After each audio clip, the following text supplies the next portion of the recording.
Hello जय हिंद साथियों, कैसे हैं दोस्तों आप सभी। उम्मीद करता हूँ आप सभी अच्छे होंगे, स्वस्थ होंगे और शानदार होंगे और अच्छे से पढ़ाई कर रहे होंगे। दोस्तों कल हमने बहुपद चैप्टर की 2.2 एक्सरसाइज करी थी और उसके 3 सवाल किए थे। उसके बाद के सवाल रह गए थे, उन सवालों को दोस्तों आज करते हैं। आइए दोस्तों सवाल समझते हैं। हमें फैक्टर करने थे, यानी शून्यकों और गुणांकों के बीच का संबंध ज्ञात करना था।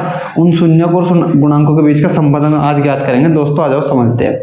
जैसे इसने दिया है कि 4u की पावर 2 प्लस 8u। एक सवाल है t की पावर 2 माइनस के 15, एक है 3x की पावर 2 माइनस के x माइनस के 4। इन 3 सवालों का सोल्यूशन आज हम करेंगे। देखो दोस्तों क्या करना है, जैसे आपको दिया है 4u की पावर 2 प्लस के 8u।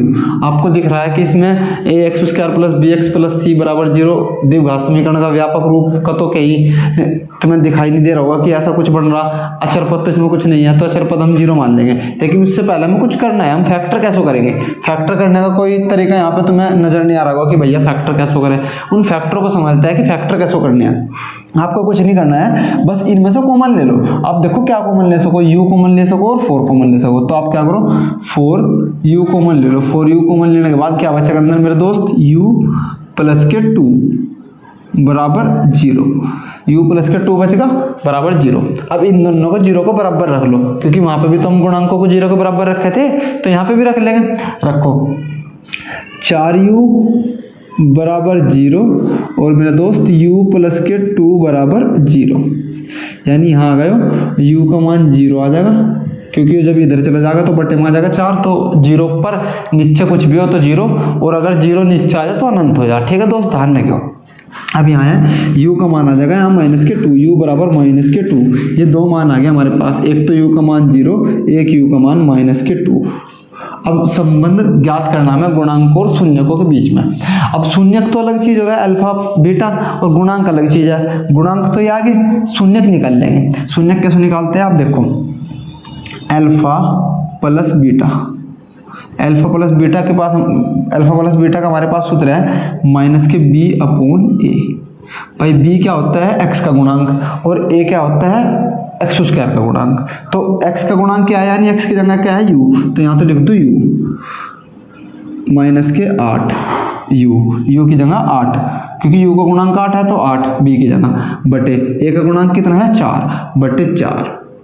इससे कर दिया कितनी बार, 2 बार, तो माइनस के 2 आगा, यानी हमारा माइनस के 2 आगा। लेकिन अब भैया इसे जोड़ के दिखा दो एक बार। ये तो अल्फा प्लस बीटा के सूत्र से आया। अगर मैं अल्फा प्लस बीटा जोड़ू, इनके जो मान है वे जोड़ू, तो अल्फा प्लस बीटा यानी 0 प्लस के माइनस के 2 बराबर माइनस के 2 आ रहा ना, तो दोनों बराबर है ना, तो यानी दोनों जो शून्यक है और जो गुणांक है उन दोनों का जो मान है वो बिल्कुल बराबर है। अगर मैं अल्फा प्लस बीटा निकाला, अब मैं अल्फा डॉट बीटा निकाल लूंगा। अल्फा डॉट बीटा देखो कैसे करेंगे, alpha dot beta. Alpha dot beta का सूत्र क्या है, अल्फा डॉट बीटा का सूत्र है अचरपद c upon a। अचरपद c upon a, तो अचरपद तो आपको पता भैया, अचरपद क्या होगा, अचरपद तो बाद की संख्या लिख रहा है, लेकिन इसमें तो कुछ लिखना। तो मैंने पहले बताया कि जब इसमें कुछ नहीं लिख रहा तो आप छोटा सा काम कर लो, बहुत मामूली सा काम करना है आपको। जब कुछ नहीं लिख रहा तो आप उससे 0 मान लो, 0 मान कर सोल्व कर दो, जो भी आ जाए सवाल का उत्तर सही आएगा। आप 0 मान कर सोल्व कर दो। 0 माननी, मैंने c की जगह 0 लिखा, ऊपर 1 लिख दिया, नीचे 1 लिख दिया, ऊपर 0 लिख दिया, तो मान कितना है 0। अभी तो बताया मैंने कि अगर ऊपर 0 है नीचे कुछ भी है तो वैल्यू 0 आएगी। अगर ऊपर कुछ और है और नीचे 0 है तो वैल्यू अनंत आएगी। यानी सीधा सा मतलब है कि 0 से भाग करने पर वैल्यू अनंत आवे और 0 को किसी वैल्यू से भाग करने पर वैल्यू 0 आवे। ठीक है दोस्त, समझ में आगा? ठीक है। अब 0 बटे 1 यानी 0। अब अल्फा डॉट बीटा निकाल लो गुणा करके। अल्फा डॉट बीटा का मान कितना, अल्फा का मान 0 है दोस्त, और बीटा का मान माइनस के 2 है, तो कुछ भी हो 0 जाओगे। 0 की गुणा कहीं मत करो, 0 जावे। तो यानी शून्यकों और गुणांकों के बीच की जो संबंध है वो बिल्कुल सही है, सत्यापित कर दिया हमने।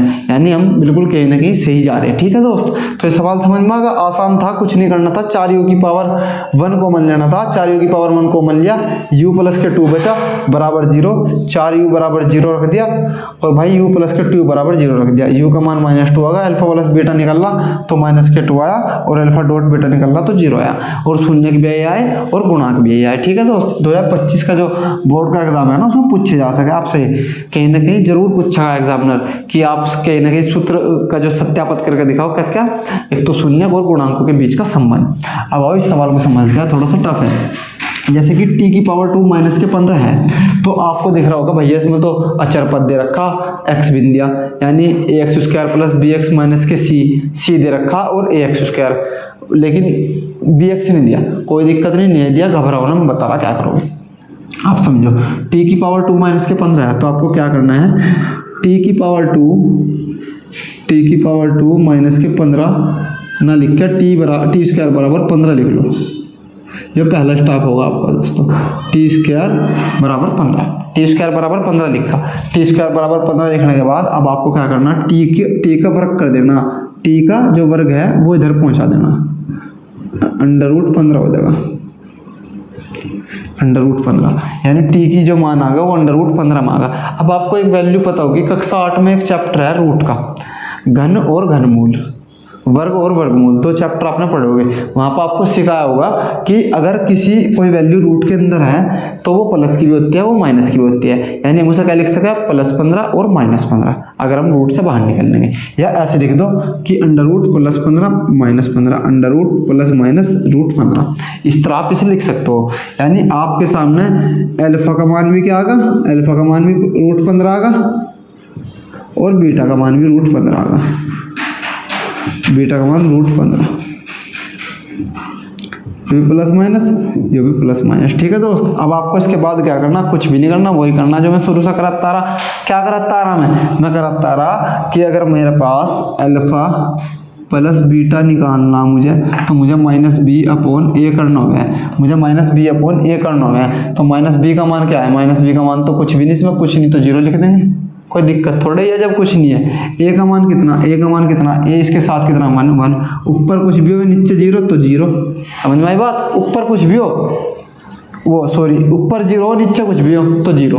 ठीक है, अब अल्फा प्लस बीटा तो आ गया, ये अल्फा डॉट बीटा भी देख लो, अल्फा डॉट बीटा में क्या करना, अल्फा डॉट बीटा में कुछ नहीं करना, c/a यानी अचर पद अपॉन x स्क्वायर का गुणांक। तो अचर पद कितना, अचर पद है दोस्तों आपका 15, इसमें तो दे रखा ना, अचर पद है -15 अपॉन 1, क्योंकि टी स्क्वायर के साथ 1 है, जहाँ कुछ नहीं होता वहाँ 1 है, जिसका कोई नहीं उसका भगवान है। ठीक है, तो 15 आ गया माइनस की।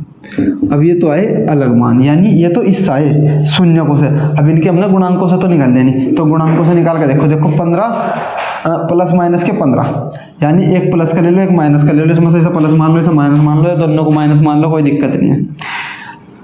देखो मैंने पहले तो निकाल लूँगा अल्फा प्लस बीटा का, क्या आ रहा है मेरा, अल्फा प्लस बीटा का आ रहा 0, तो अल्फा यानी कितना मेरा अल्फा 15 √15, एक प्लस का ले लिया और प्लस माइनस के 15, √15 कर लो, कोई दिक्कत नहीं है। यानी ये कितना हो जाएगा, √15 प्लस के और माइनस के √15, तो इससे कटेगा कितना है 0, तो ये हमारी बात सही हो रही ना। तो यानी शून्यकों और गुणांकों के बीच का जो संबंध है वो बिल्कुल सही सिद्ध हो रहा, हम कहीं ना कहीं सही कर रहे, हम बिल्कुल सही समझ रहे कि हमने जो करा वो सही किया। किस तरह किया कि हमने t की पावर 2 बराबर 15 रख दिया और t का जो वर्ग है वो 15 के ऊपर पहुंचा दिया √ के फॉर्म में। बस जब हमने इसकी कैलकुलेशन करी तो हमने इसका उत्तर पाया कि बराबर आ रहा। ठीक है दोस्त, आगे चलेंगे। आगे क्या है, आगे आपका 3x की पावर 2 माइनस के x माइनस के 4, 3x की 2 माइनस के x माइनस के 4 को भी ऐसे ही करना है जैसे शुरू में कराया था मैंने पहले सवाल में मैंने कराया था आपको कि आपको वर्ग करना है, इसका वर्ग करना है, इसकी मल्टीप्लाई यहाँ करनी है, मल्टीप्लाई यहाँ करके इसके बाद निकालने फैक्टर। 4 या 12 कैसे आए, माइनस के, क्योंकि चिन्ह माइनस का ना, तो चिन्ह ध्यान रखना, चिन्ह पर फोकस करना दोस्त, बिना चिन्ह के बात नहीं बनने की। चिन्ह क्या है माइनस का, 4 या 12 कैसे फैक्टर, चिन्ह घटाने पर कितना में 1, तो 4 या 12, 4 में से 3 गए, सिंपल सी बात है, करो। 3x की पावर 2 माइनस के 4 माइनस के 3 x माइनस के 4, 3x की पावर 2 माइनस के 4x प्लस के 3x माइनस के 4। ये बात तो बताने की जरूरत नहीं है, प्लस क्यों आया, प्लस आया, माइनस माइनस प्लस, और 3 की मल्टीप्लाई x में करेंगे तो 3x हो जाएगा। ठीक है, यहाँ से कॉमन, यहाँ से कॉमन, यहाँ से क्या कॉमन, यहाँ से कॉमन आ जाएगा खाली x, कारण क्योंकि यहाँ दोनों अलग अलग है, तो 3x माइनस के 3x माइनस के 4, ये तो बचेगा ना। x तो ले लेते हैं आंसर, यहाँ से क्या ले लो कॉमन, यहाँ से प्लस का 1 ले लो क्योंकि सेम फॉर्म में लाना है। तो 3x माइनस के 4। अब दोस्तों 3x माइनस के 4 फिर आगा कॉमन और x प्लस के 1 ऐसा का ऐसा ही आगा, बराबर चल रहा 0 के। ठीक है, अब जब जो दोनों 0 के बराबर है तो फिर क्या करना, फिर कुछ भी नहीं करना, दोनों 0 के सामने रख दो। 3x माइनस के 4 बराबर 0 और x प्लस के 1 बराबर 0। ठीक है, तो x का मान आ जाएगा, ये ऊपर जाकर प्लस में हो जाएगा 4, उधर जाकर प्लस में हो जाएगा, तो 4/3। अब ये x बराबर -1, यानी 2 शून्य का है, 2 गुणांक है हमारे पास, एक तो 4/3, एक माइनस के 1। अब इन दोनों को करेंगे हम किस तरह, हम इन दोनों को रखेंगे पहले अल्फा/बीटा की फॉर्म में, अल्फा प्लस बीटा। एक बार जोड़ कर देख रहा मैं, दोनों को जोड़ो, 4/3 और प्लस माइनस के 1। ठीक है, तो 4 एकम 4, वो 3 एकम 3 और 3 में से 4 गए 1/3, 1/3, 3 एकम 3 और 4 में से 3 गए 1/3। यह है हमारा वैसे सिंपल जोड़ा। अगर मैं सूत्र से जोड़ूँ, सूत्र क्या कहता है, सूत्र कहता है माइनस के b/a। माइनस का b कितना, माइनस का b है माइनस के 1, माइनस माइनस माइनस का 1 और b कितना 3, तो माइनस माइनस प्लस 1/3। सही हो रहा कहीं ना कहीं भाई, 1/3 ही तो सारा, 1/3 ही सूत्र सारा, तो कोई दिक्कत नहीं है, सही कर रहे हैं। ठीक है, अब देखो इसके बाद दूसरा कहीं से देखना, दूसरा देखना हमें प्यारे दोस्त, दूसरा देखना अल्फा डॉट बीटा चेक करेंगे। पहला गुणा ही कर लो सीधी 4/3 गुणा माइनस के 1, सीधा माइनस में चेंज हो जाएगा भाई, माइनस के 4/3 आ गया। अब सूत्र बताओ क्या है, सूत्र था कि भैया सूत्र तो हमें याद नहीं, याद क्यों नहीं, मैंने लिखवाया ना, तो याद होगा कि अगर हमें अल्फा डॉट बीटा निकालना, शून्यक निकालना अल्फा डॉट बीटा का, तो हमें पता कि अचर पद बटे x² का गुणांक, अचर पद कितना होगा c की जगह क्या लिखो माइनस के 4 बटे x² का गुणांक कितना 3, बस यही आएगा दोस्त, दिक्कत नहीं, माइनस के 4/3, यानी कहीं ना कहीं उत्तर यही है, हम सही चल रहे हैं, यहाँ भी हम सही थे। तो जो x² का जो गुणांक होगा ना वो, और जो क्या कहता है अचर पद होगा, दोनों साथ संबंध स्थापित करा अल्फा डॉट बीटा में। तो आपने आज क्या जाना, आपने आज जाना कि अगर हमें कोई संख्या दे रखी, वैल्यू दे रखी, तो उसे हम किस तरह फॉर्म में बना सके, यानी अगर हमें फैक्टर की फॉर्म में नहीं आ रहा तो हम उसे छोटा करके सोल्व करके भी आसानी से उसके शून्यक और उसके गुणांक निकाल सके। तो दोस्तों इसीलिए बस मैं आपको समझाना चाह रहा, पढ़ाना चाह रहा, आप इन पर फोकस करो, कोई दिक्कत परेशानी वाली बात आए तो कमेंट कर दिया करो, आप इन्हें ध्यान से पढ़ते चलो वीडियो को, बस इसका स्क्रीनशॉट लो।